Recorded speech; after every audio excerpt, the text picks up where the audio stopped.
Hello everybody, we're out here taking the fuel tank out of this old girl. Kind of interesting here. I thought it was kind of peculiar that these things weren't the right length. I thought somebody must have changed them. Well, what happened was, as you can see by that imprint right there, this one here was flipped. These things have been flipped somehow. And they had run them, you know, basically stuff had sucked in.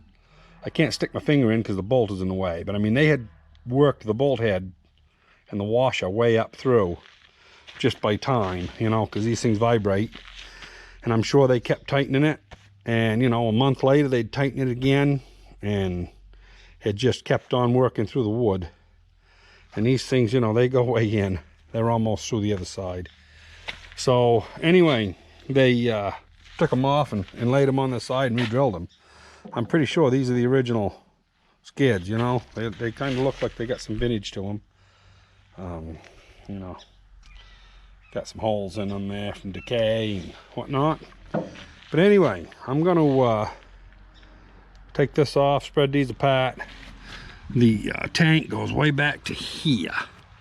So I got to take the skids completely off. I'll take these back bolts off, or nuts off I should say. We'll drop these right off. And I'll bring you back in a minute. We'll see what we got. So, just in case you're curious, this is the configuration. You know, this is the filler. That was coming out through the front here where them two holes are. Now, the actual fuel pickup, which is this bottom one, as you can see, it's pretty well boogered up. Kind of odd they put it that high up too, because if you have any moisture at all in there, you never get rid of it. You know, there's nothing low to get rid of any water. And you can see, I mean, there's what? 1, 2, 3, 4, 5, 6, 7, 8, 9, 10, 11, 12, 13, 14, 15, 16, 17, 18 holes they've fixed in it, along with this boogered up crap they did up front. I would say whoever did this stuff probably did not do this stuff, because this here, they put way too much heat to it, and they burned the galvanizing off, which is actually what the solder likes to stick to. So anyway, yeah, I don't know if I can get one of those made for next weekend. What we will probably do is we probably will run it on a 5-gallon bucket off to the side. No reason why we can't. All we have to do is this here's return, and where'd that little suction line go? Right here. This little one right here is your suction, and that's 1/8-inch pipe. So no reason I can't just run a couple of rubber hoses off to the side, and I can run this next weekend. I'm going to take this over to a local, well, he's not really a tin knocker. He's a guy that builds evaporators and stuff, all stainless steel stuff. I'm going to go on over and talk to him. I'm 99% sure that this is going to be something, you know, yeah, I'll pick it up in a month. But you never know. You know, slow time of year maybe for them. I don't know. It's Monday night now. So if I get it over there tomorrow at noontime, let's say, because I got to pick out here in the field and do all that stuff in the morning. So let's say I get there at 1 o'clock, you know, that's Tuesday. He's got Wednesday, Thursday, Friday. So he's got 3 days to do it if he wants to do it. But it depends on how busy they are.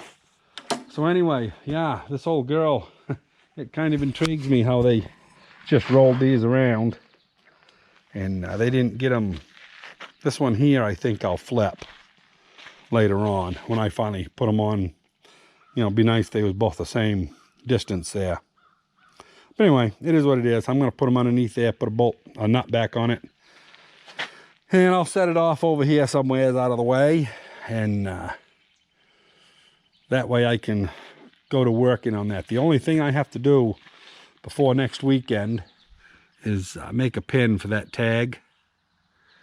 And I know I don't have any glass for that oiler. That's a short oiler. So I probably will change out the oiler and then order some glass, and I'll cut it and shorten it.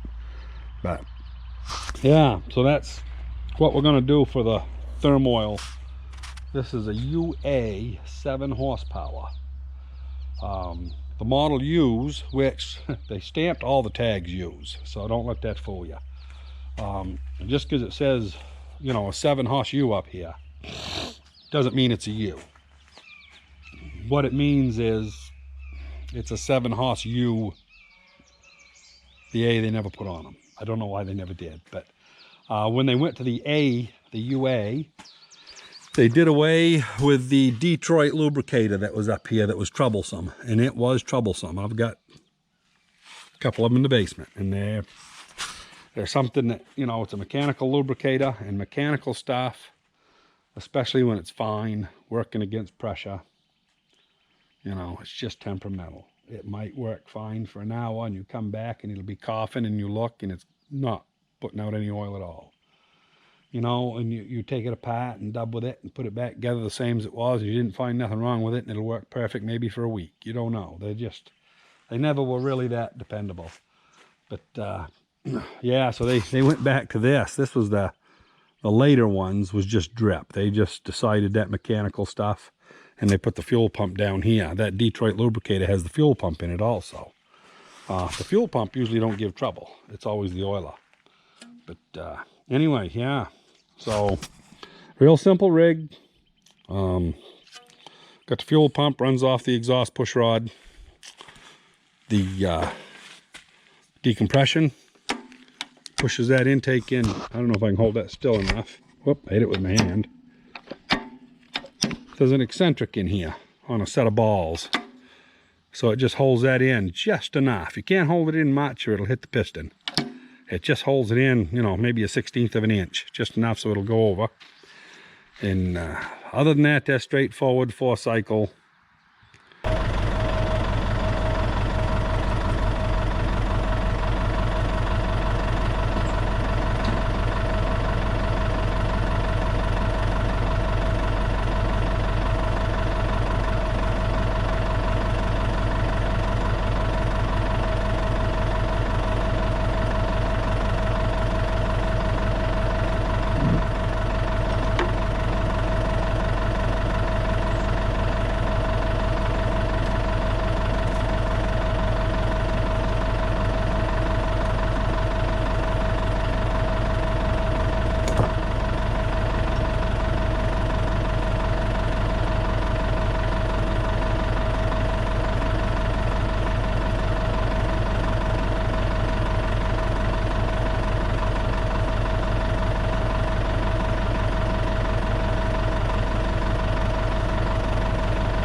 Peace and quiet.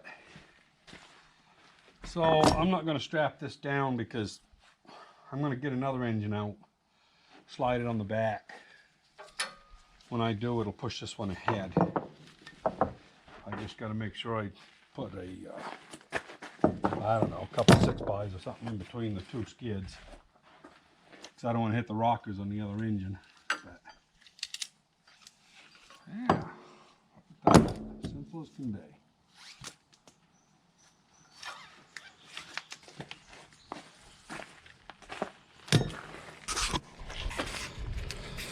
There, we got her back on. That's as far as I can go ahead. If I go any further, it'll pick the back end of the truck up. Got to be careful of that. But I'll show you what I did here. I'll get the flashlight going on my... Yeah, so... if I can get the phone to light up, there we go. Yeah, now you can see to the bottom of the hopper a little bit. I got all the mouse nests out of there. Been blowing and vacuuming for about a half hour. So this old girl is ready to go. Like I say, I'll just set a bucket out here in front of it. So anyway, yeah, I'll back this up in a minute. I want to show you guys the crops here real quick. It's almost dark, and moon's coming up right there. I don't know if you can see it on the GoPro or not, but yeah, the crops are coming unbelievable this year. Of course, they always do. You know, some farms grow certain things good. Well, this one here grows pretty near everything good. Soil's heavy, pretty dark, and look at these babies, huh? Beautiful rows of zucchini, and we picked these. What was it? About 24 hours ago, right now. And no, we picked these this morning. I take that back. We picked them this morning. It was the golden and stuff we picked the night before. So these tomorrow, not that many of them on it. We got a real heavy first set. Picked about 160 pounds 2 days in a row. You know, I mean, there's a lot of them there. You know, they're coming. But not that many big ones. I would say we'll do well if we get 50, 60 pounds off this tomorrow. You know, there's one right there we'll get, that big one there.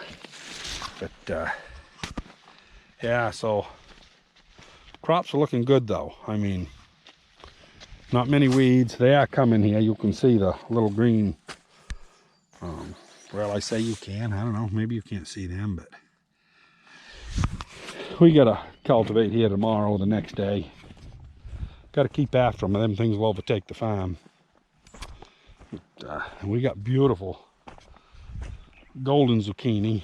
We just picked this morning also, so there's not many big ones on here. We picked it pretty hard.